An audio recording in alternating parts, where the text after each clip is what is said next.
In this episode, my colleague from Relaunch Me, Emily Manley, interviewed her husband Luke about his career change from advertising sales to an in-house marketing role with Bunnings. Luke shares his experience going through a bit of a midlife career crisis and how he came out the other side. I hope you enjoy listening to their interview. Welcome to the Relaunch Your Career podcast. I am your host, Leah Lambert, career and interview coach and founder of Relaunch Me, where we help you find the work that you were meant to do. Hi, everyone, and thanks for joining us on the Relaunch Your Career podcast.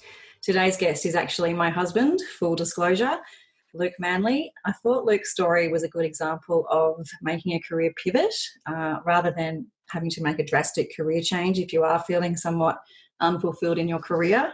I'm going to try and make the questions not too leading and hand over to Luke to give us a bit of an intro as to his career before he made his recent change, and then we'll go into the decision-making around his move into his current role and how that's going for him. Welcome, Luke. Oh, thanks, hun. No doubt your best guest you'll ever have. Didn't have to go too far to find me. Hello, listeners. We'll try and make this brief so you don't have to listen to my voice for too long. My name's Luke. I've been working in the advertising and media sector for about 14 years, predominantly in digital media. And I've worked with companies as diverse as Ninemsn, Census Digital Media, Network 10, Mamamia.com.au, and a large media holding agency called Denser Wedges Network. So I've worked on both sides of the coin, being publisher side and selling ad space, and also on the agency side, so buying ad space for clients. And it reached a bit of a crescendo of disappointment after about, 12 years or something like that. And I, like many other advertising and media executives, found a large empty hole in my stomach, thinking, what am I doing? This is very unfulfilling and quite a shallow career. So I really wanted to make a change, and that's when I decided to do something about it. Okay. So how did you know, Luke? What was sort of the catalyst, or how did you know this is the time to make a move? What was sort of your thought process around that time when you realised that you weren't fulfilled? What was giving you that indication? Was it that you were just realising some of the activities at work weren't energising you like they used to? Yeah, I think so. From a sales perspective, when I was disappointed with the sales aspect, it was. I had a feeling like I was building sandcastles by the sea. No matter how glorious the sandcastle was you built, it was washed away with the incoming tide, and that happened over and over. So there was very little left behind that I could show and be proud of, I guess. So did you have a think at that time about what you might have liked to do, ideally? Yes, you made me think about it all the time, and that really hurt me because, if you're a jack of all trades... This is not a counselling session. If you're a jack of all trades, you can generally do most tasks to a reasonable level. So, my passions are body surfing and gardening, and unfortunately, I wasn't going to make enough money out of either of those to make our way, really. Okay. So did you end up trying either of those out? I mean, you had a little bit of a try of gardening for a while there. You did some work with a friend. Well, I guess I was a little bit lucky to get a redundancy at one point, which allowed me some cash to take some time off and take stock. And during that time, I worked with a friend who has a gardening business. And whilst I loved listening to Triple M every day, taking smoko, wearing shorts and swearing, it wasn't something I could do forever. Sounds similar to media, really. It's very similar in that way. However, what did I get? Carpal tunnel syndrome. Oh, yeah, that's right. So my hands aren't made for it. I'm not tough enough to be a gardener. Okay. So once you realised that probably wasn't going to be the path for you, what was your next step?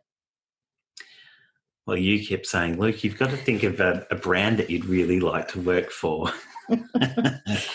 which was pretty funny because all I could come up with was Bunnings. And we both knew that working on the floor at Bunnings wasn't going to pay the bills either. However, you'd probably find a lot of happiness there. I used to say to you, I'm going to go and join the happy people at Bunnings. Anyway, that ended up a bit fortuitous. So it sounds like you were consciously or unconsciously, I should say, making decisions in line with what you value as a person. Would that be fair? Yeah, look, I guess so. That's what I was looking at. Yeah. And Bunnings is a store that I love for many reasons. I love getting lost in there. I love the thrill of possibility that I find in Bunnings, and I love the fact that everybody in there is happy basically all the time. Yeah. So, there's a gardening element, there's the DIY element. Basically, Bunnings can help you feel like a man, and I think I was feeling emasculated by the career that I was having. Interesting. Yeah.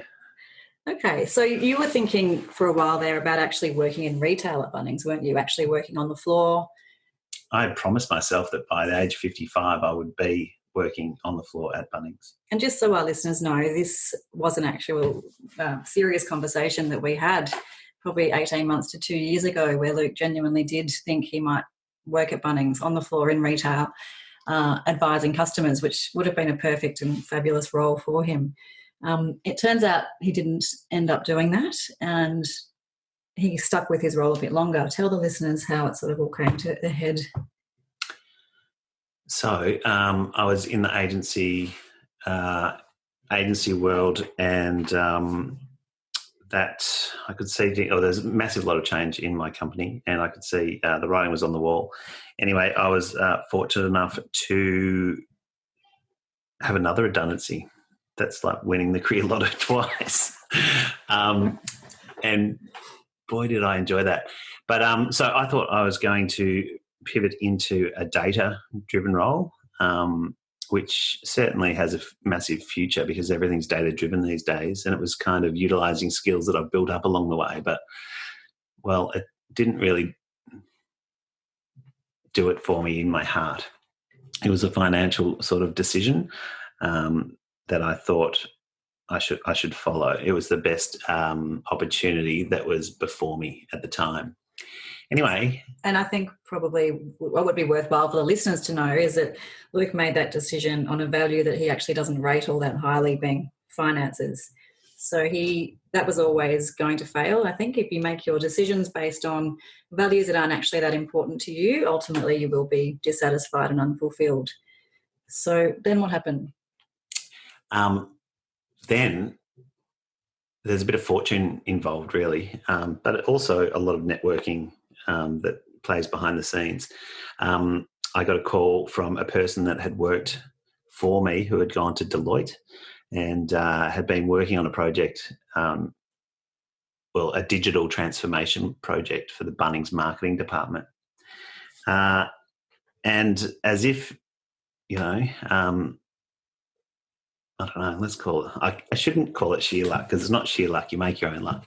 However, the opportunity came along for me to join that marketing team and oversee the in-housing of search, social and online display advertising, which is basically, what my career has been about.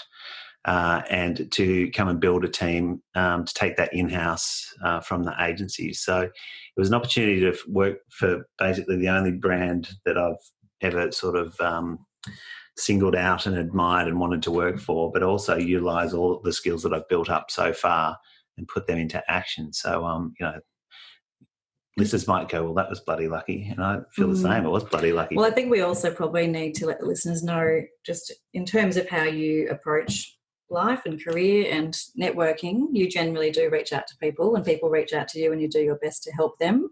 And I think that is such a big part of any kind of career pivot or career change, that you listen to people and you take the time for people, and ultimately that will come back around in some form. And for you, it came back around in a really great opportunity with Bunnings. That's true. Yeah, I'm a big firm believer in karma, and what you put out is what you'll get back.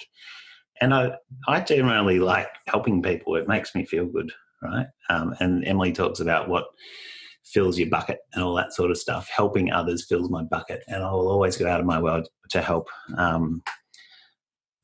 people wherever I can. And in turn, the world, I think has rewarded me. And that sounds all a bit hippy dippy and all that sort of stuff. But that's something that I live my life by and I like.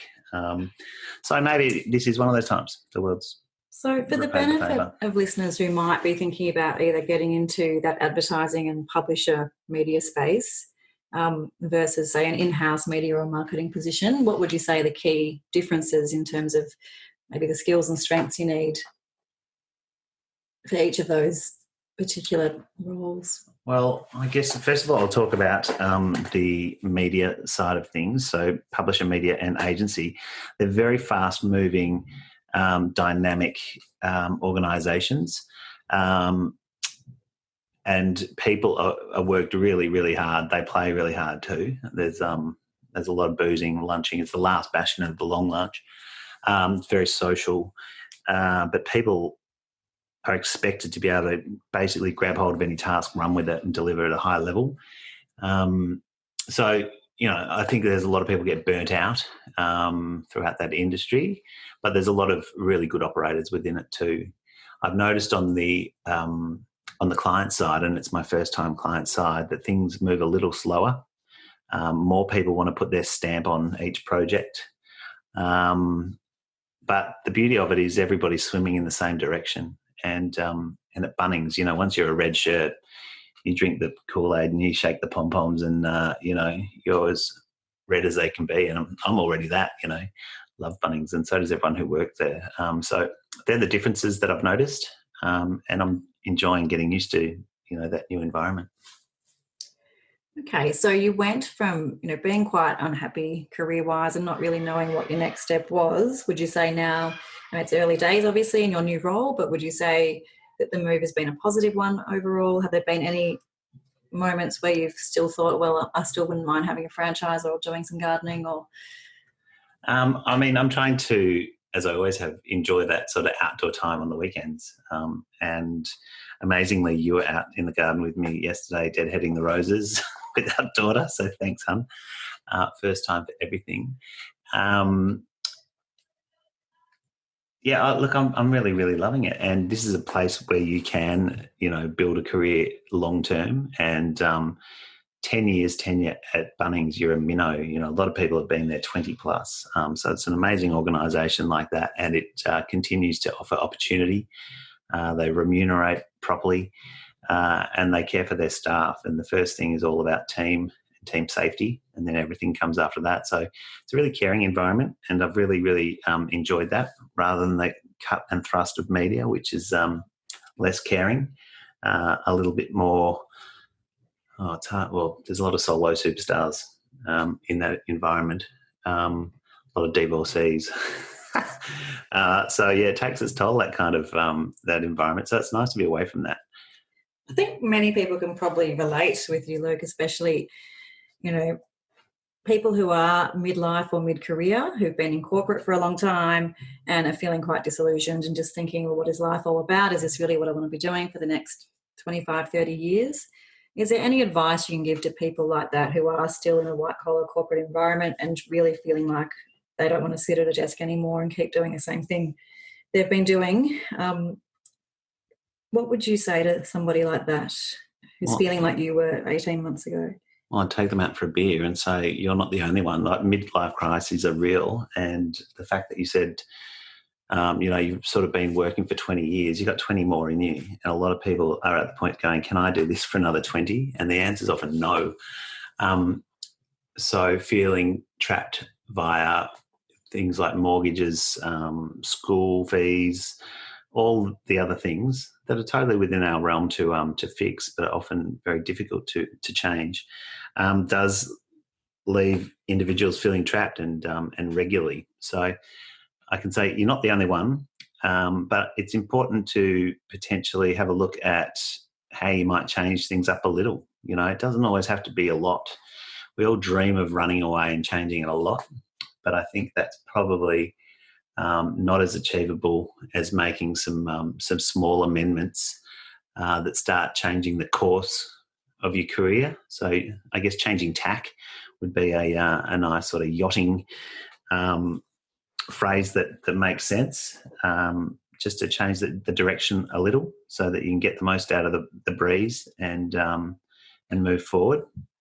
So, yeah, maybe that's the advice that I would give myself if I could, turn the clock back 12 months, just to say, how can you make adjustments rather than massive, massive changes, so that you know that you're heading in a new direction, but it may take a little bit more time than, that instant fix that you feel like you're on. It's so true. And I think that's why I wanted to talk to you today, because it is it's not necessary to have to completely change your life and, completely do a 180 on your career and do something totally different, which can be quite risky. There are small changes you can make, whether it be the industry you work for, the type of brand you work for, a slight difference in the focus of your role. So I would be trying those things first if you're really not sure and you are feeling unfulfilled, or you're going through one of those crises that Luke talked about.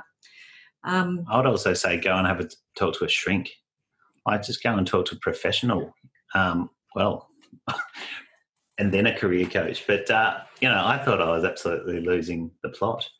And I went and spoke to somebody, and they very quickly identified that I'm heavily about legacy.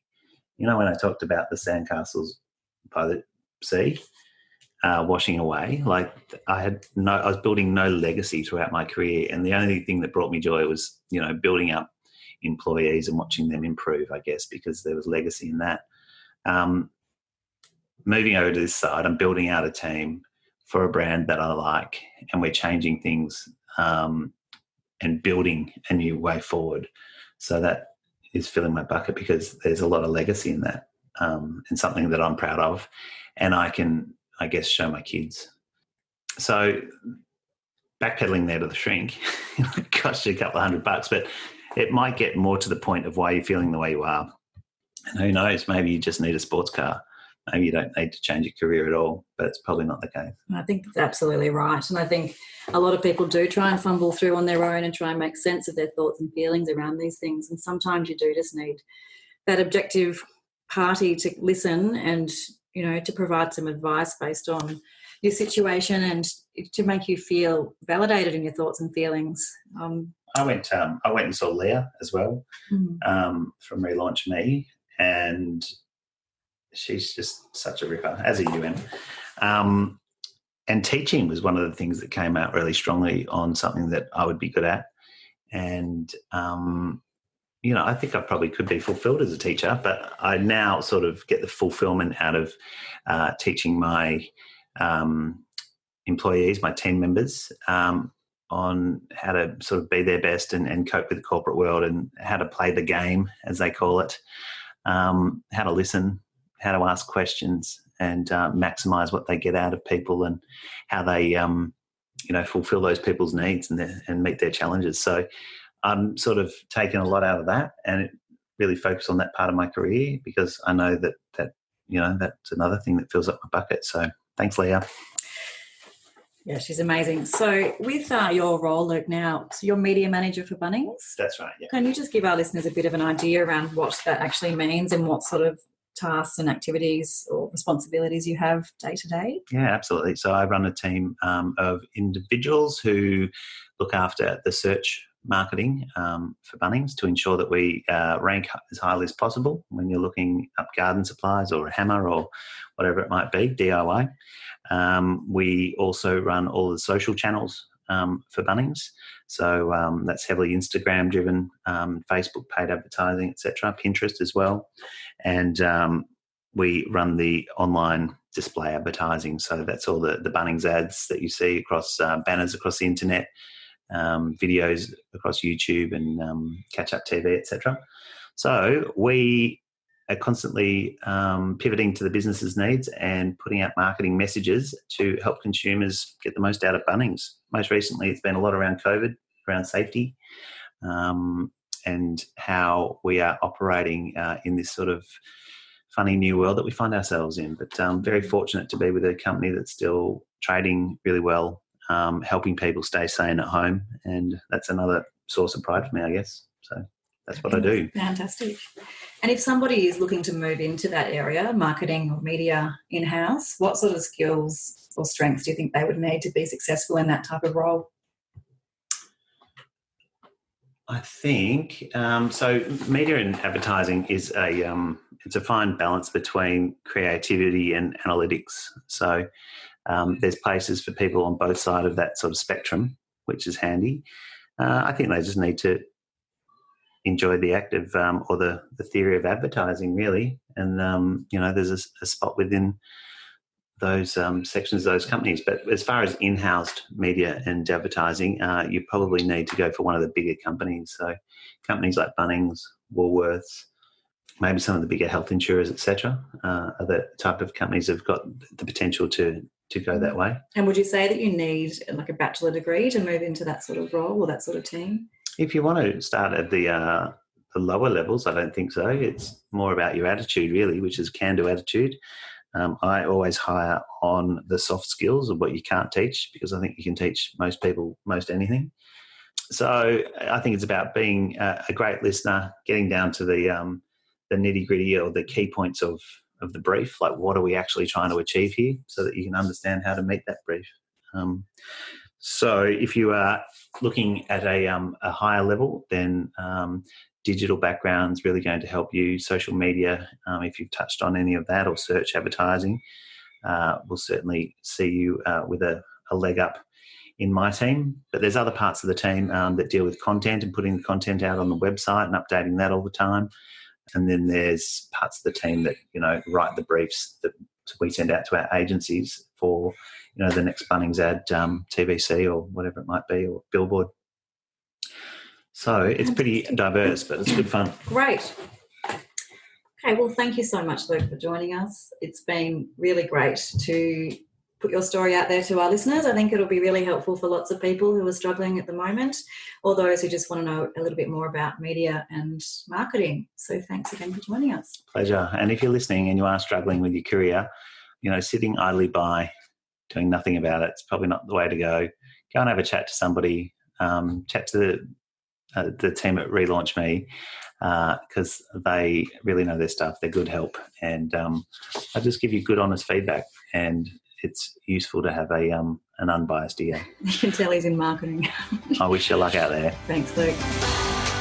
I hope you enjoyed this episode of Relaunch Your Career. If you did, please subscribe, share with your friends, leave a review, or connect with us on social media at Relaunch Me Career Consulting. If you have any questions about the episode or the work that we do, then contact us via the website relaunchme.com.au. Thanks for listening. Have a great day.